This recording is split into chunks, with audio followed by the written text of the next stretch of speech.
حيت صراحة قبل ما عرفت بزاف من الناس، وملي كنشرح عليهم ديك الشرط كتبدا دفاع كبير. قلنا الشرط الوحيد ديال انك تقابلي تعيشي مع والديا ودير بلاص والديك.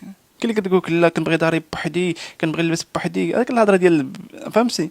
تلقى ساكنه مع امها في بيت تاع السطح، وملي تجي عندك انت بدا تقول لك لا كنبغي داري بوحدي. لا، كيما عايشه مع والديك تما حتى هادو راهم والديك، كيما غتعاملي مع والديك حتى هادو موالدك.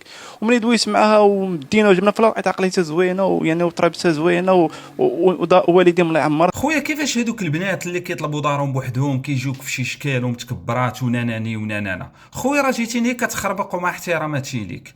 هاد السيده هادي الا قبلت تسكن مع امك ما كاينش كاع مشكل، غير ما تشدش هذيك الشيء وتعمموا ولا تطبقوا على ناس واحد اخرين. راه من حقها تطلب دارها بوحدها باش تلبس اللي بغات باش تاخذ راحتها. راه انا ما نسكنش مرتي مع امي، قيلوا عليكم والديكم. اللي ما قادرش يمشي يكري لمرته ولا يمشي يشري لها يدير لها دارها بوحدها ما يسكنهاش مع امه.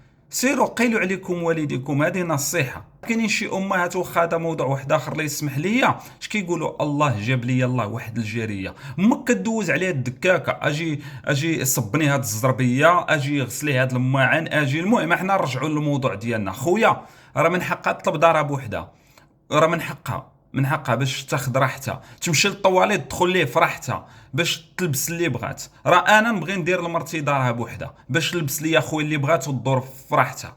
واش انت معاك خوك في الدار، معاك ما نعرفت في الدار، الا قبلت هي ما كاينش كاع مشكل. انما دوك البنات اللي كيطلبوا دارهم بوحدهم هذا ماشي اشكال، هذا ماشي عيب.